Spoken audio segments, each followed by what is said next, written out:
Things that are going to break Baldur's Gate 3. Is it multiplayer? Let's go.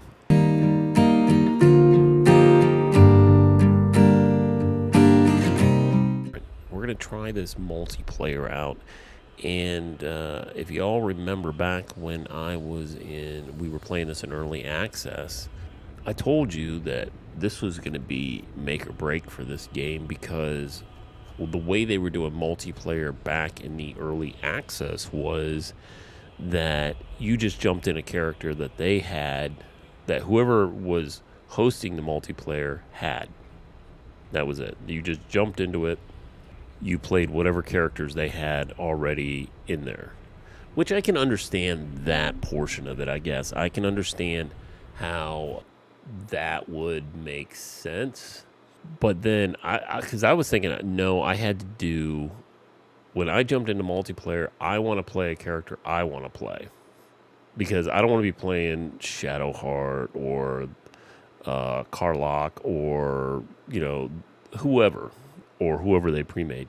So, yeah, it kind of sucked back in early access, but I can understand that point of view. But if you're going to have multiplayer, you got to let the player create. So we're going to try multiplayer today and see if we can get into some multiplayer games.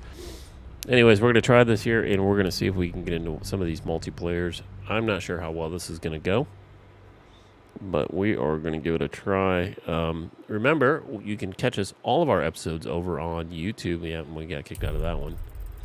Joining failed. The party in the session is full. No companions can be dismissed at this time. Okay. Remember, you can watch us over at YouTube at GoChadTV, Rumble, Twitch.tv, Trovo.live, Kick.com. You can also see us over on Twitter and Instagram and Discord, all at GoChadTV. Let's try one in the wilderness here. Let's try this guy right here. Or girl. I don't know if it's a guy or girl. But we will give it a try and see if we can get into one of these games here. Hopefully we can. I want to try, I think I'm going to try a half orc. We'll try a fighter half orc. Because the way multiplayer works now is you jump into their party, but you get to create a character. So you get to do a little character creation right here off the bat. And we're going to go right to half orc right here. I see how that works. You can just pick one of them and say, I want to play this character. So we'll just play whatever they have. So that's your option right there. See, I didn't know that before because I've only tried probably a handful of multiplayers, and I've always created one because I kind of feel like that's how multiplayer should be in this game, is that you have to be able to create your own character. But I guess you can just select some of the pre-made stuff, and you can jump right into the pre-made, which I'm actually okay with that. If I want to play a pre-made, let me play the pre-made by doing that, literally just by clicking on it, right? Okay. And there we go. This is how multiplayer's been going for me, server shutting down. Why are you going to play multiplayer if you're not even going to have a server out there? So we're going to try it again. Here's one that's level 3. We're going to try this one. I think they'd be a little more forgiving at the lower levels. At the higher levels, you're kind of like, this is my party. I want to go with this party. You know what I'm saying? That's how multiplayer would be for me. Or I only want to play with people I know I'm going to play with. See, there's another one. But see, this is failed the party in session. No companions can be dismissed at this time. She's kind of boring's lobby. I like that.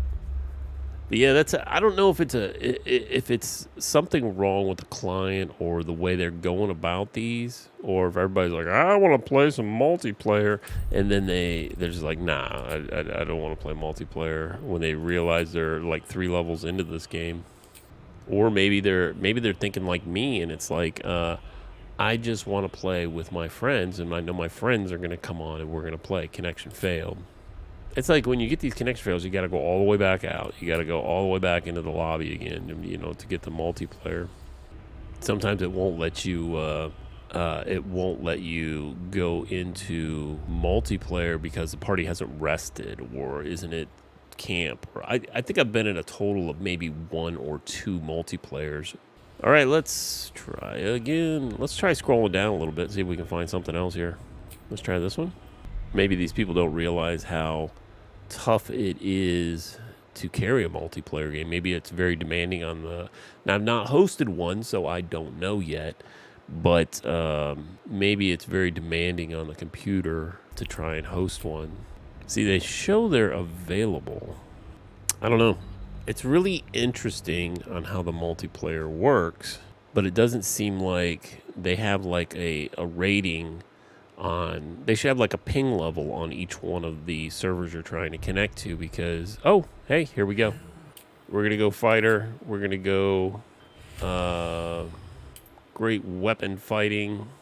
Background doesn't really even matter. We'll go soldier. Abilities are fine. The appearance is fine. I don't really care. Yeah, that one works. I like the green hair. It's going to be barbarious. Sure. Why not? Waiting for other players. But do you see how frustrating that could potentially be? I was actually looking through... oh, yeah, see, he kicked me out. This is a breakdown I found on the internet of the Baldur's Gate character, the tier level, basically. Like, if you look at any game and you look at, like, the competitive side of it, they have a tier level breakdown of all the characters. This one's based on the 5e D&D rules, and they show that Cleric and Bard are S tier. I don't think Bard is an S tier. And I'm surprised that they listed the Barbarian and the Fighter and the Druid and the Rogue or the Rogue in B tier. I don't know, maybe because in the lower foundation or the lower levels, I've found that these characters, I don't know about the Druid, but these three characters down here at the bottom, the Barbarian, the Fighter, and the Rogue, they are very powerful in the lower levels. I mean, what do I know? Up to level 7. I think the Sorcerer, sure, would be A tier, because I don't think they're crazy powerful. But I don't see how the Cleric is super powerful, or the Bard is super powerful. I see how the Cleric is, but I don't see how the Cleric or the or the Bard is super powerful. There's 12 classes. See, they don't even list the... Oh, they do have the Monk in here. And they have all the subclasses of all the... And they don't rate all the subclasses. They do list 47 subclasses in total. Wow. See, like the Barbarian, they're saying is tier ranking B. I just don't get that. I don't see how they think that the Bard is S. I like the Bard. Don't get me wrong. I played the Bard myself, and I really liked it. But I don't think it's S. They're very versatile. They're saying the best Bard subclass is College of Valor, but we consider Valor superior as a general more useful to enhance your allies with combat inspiration than punish foes with cunning words. Plus, equipped proficiencies are better. Yeah, that's what I thought too. College of Valor was better. The Druid, the Fighter, a bit boring, not a special good out of combat. Best fighter subclass is the Battlemaster, right? That's what I play. The Battlemaster is more versatile than the spellcasting Eldritch and the Knight option, as it often gives you a ton of powerful combat abilities. We suggest picking Reposit, Punishing Attack, Disarming Attack, which give you something for everything. The Monk. I want to play the Monk. I haven't played the Monk yet. Maybe we'll take time to go through the Monk today as well. Paladin. What did they say? The Paladin, Oath of Ancients, right? That's the one I played. Is another close call, but Oath of Ancients is a little more versatile. In addition to the short-range teleport with Misty Step at 5th level is something that many classes would be jealous of. Still, for a more focused build, the Oath of the Vengeance is a powerhouse choice. That is true. What is this one? This is, Ranger. Now, see, I played the Ranger. That was my first class. Subclass Beastmaster. If nothing else, it's more fun to having animals follow you around than just getting bonuses on certain enemies with a Hunter subclass. The frequency with which you can summon beasts makes them pretty potent, especially compared to the rest of the class. And see, I thought the Hunter was better, especially if you put a lot into dexterity and you had a good bow. And I think that's what the full game has kind of shown us, is that once you get a good bow, a good long bow, or like a spell thief or something like that, I think the Hunter is super powerful. Now this is the rogue. Best subclass, thief. A rogue's fast hands power unlocking by being a thief means you get extra bonus action every turn. Considering how much rogues can get from bonus action, that's pretty ridiculous as a perk. See, I think the assassin's better than the thief. I mean, I guess if you're going to go down a line of I'm going to steal from everybody or I'm going to unlock every chest, sure. But the problem is there's not enough lockpick tools in the game to unlock every single chest. And every single chest isn't worth unlocking. But, I mean, I can see that. I can see thief is a good... I can see the thief is a good one. But I would still pick assassin because the resets you get on the assassin are just ridiculous. Literally, if you surprise them, you get a reset. You know, if you can go into shadow, you can get a surprise attack. You know, it's like you can double those resets, and I think they're more powerful. I guess if you're looking for a fighting one compared to a utility one, you know, I can understand the difference in assassin and thief. The sorcerer, of course, they're going to say draconic bloodline. Obviously, I picked the draconic bloodline. Wild magic is arguably more fun, but it's far too chaotic to be reliable. As the random effect can play against you as much as for you. Draconic bloodline spikes your survivability, granting you a better armor class and health score, as well as some extra bonus depending on the type of dragon you choose. We recommend either white or red. I'm white. Warlock. There's no real choice here as the alternate option. That's funny. I didn't find Warlock to be. I didn't like Warlock at all. To be honest with you, I played it. It felt like a fighter to me that had. It was a spellcasting fighter. That's what it felt like to me.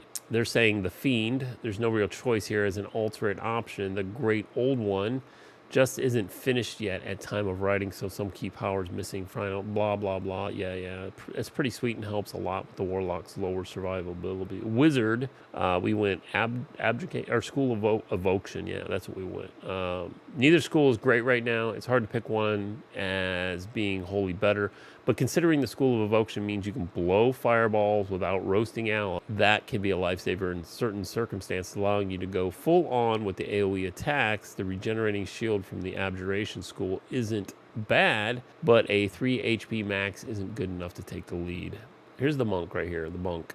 They call it an A ranking, martial arts powerhouse who doesn't need to rely on any weapons or equipment, use high mobility and unarmed strikes. Primary abilities are dexterity and wisdom. Secondary abilities are strength and constitution. Pros are strong, unarmed attack, less reliance on main weapon, can deflect missiles and send them back to source. Wow. Poor at ranged attacks, poor party healing.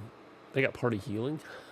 The newest class in Baldur Gate 3, the Monk is a decent choice if you favor methodical and planned bursts of attack over all-out brutality.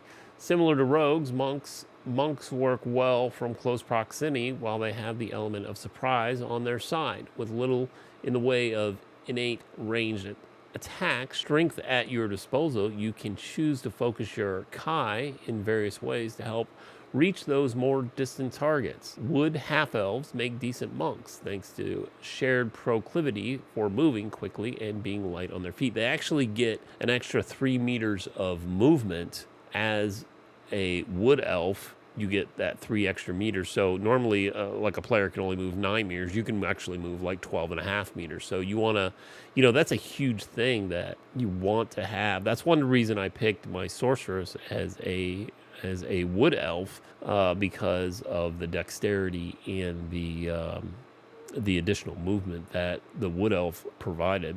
All right, basic subclass, Way of the Four Elements. This school allows you to learn spells and use new elemental attacks to fill the gaps left by the monk's lack of base level ranged potential. We're just going to look at the character development. These are all the original characters here. The Dark Urge. Race, we're going to take... And what did they say? Hang on, let's take a look here. What did they say about... The monk they're saying dexterity and wisdom. So let's take a look here. They get the 9 meters per turn. Dark vision and Fey ancestry. Yeah, right. So they said half elf. Subrace. would be the wood half elf, which gives you C is increased by 1.5 meters. I said 3 meters. I think it's 1.5 meters, so it gives you 9, 10.5 meters that you can move. They have Drow half elves. Half Drow result from liaisons between Cylindric Drow and the Sorcerers, while half Drow inherit a few magical gifts. They aren't usually raised in the Underdark. Well, I like the Drow half elf, but bam, I'm gonna lose the I'm gonna lose the additional 1.5 meters. Subclass, we're going to go with the Monk. That's what we're looking at. The actions are Fury of Blows. Fury of Blows gives you 8 to 14 damage. Bludgeoning Punch twice in quick succession. Class features are Kai is the magic that flows through all living beings. You can use it to exceed your body's physical capabilities. You also get unarmored defense. Your reflexes are as effective as any armor. While not wearing armor, you add your wisdom modifier to your armor class. So it's wisdom and dexterity, right? Dexterity and wisdom, right? Secondary is strength and constitution. Okay. Martial arts, dexterous attacks. Attack with monk weapon and unarmed attack. Scale with your dexterity instead of your strength if your dexterity is higher. Deft strikes. Attacks with monk weapons and unarmed attacks deal 1d4 bludgeoning damage unless their normal damage is higher. Bonus unarmed strike. After making an attack with a monk weapon or while unarmed, you can make another unarmed attack as a bonus action. Wow, they start with bonus actions right off the bat. You get double attacks. I think we're gonna go with soldier just for athletics. So they're saying dexterity and wisdom. So dexterity is a 17, which 15 is the maximum you can go in character creation. So if you get a +2, you're doing good. Wisdom, we're sitting at 14, and then they say strength and constitution. Strength is only 12, constitution is a 14. That was pretty cool. I like that hair. Let's go with that. I wonder if you could create a character and like save it somehow and then bring that one into multiplayer. That would be ideal. If I've already got a character ready to go, whether I create just level 1 characters and I step into multiplayer, with that character and I level up that character, then instead of having to go through the character creation during the beginning of my multiplayer session. Let's see how she fights. She starts with a staff. All right, let's see how the monk works here. Straight away, she gets an attack. She's 95%. We're going to try this Fist of Fury. You ready? Here we go. Fist of Fury. She's going all Bruce Lee on him. Wow, that's pretty cool. Look at that. She got 2 hits. And she's got another attack. So is she close enough to anybody? She's not close enough to anybody to actually take the next attack. We're going to take Fist of Fury here. Think you can take me on?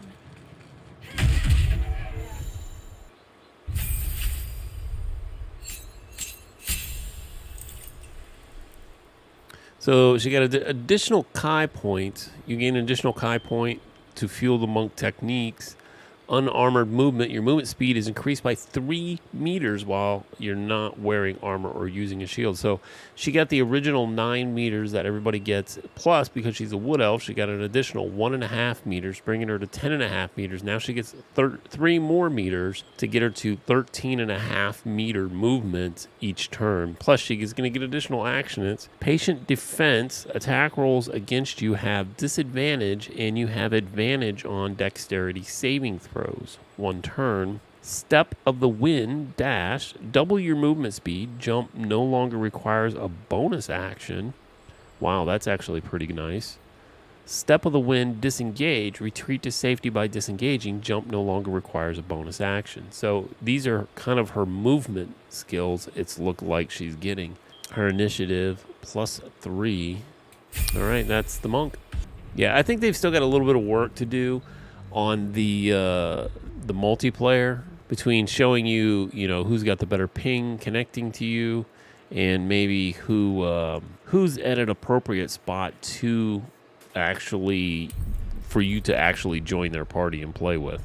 What do you think about multiplayer and how the current setup is? Let me know down in the comments below, and we will see you later.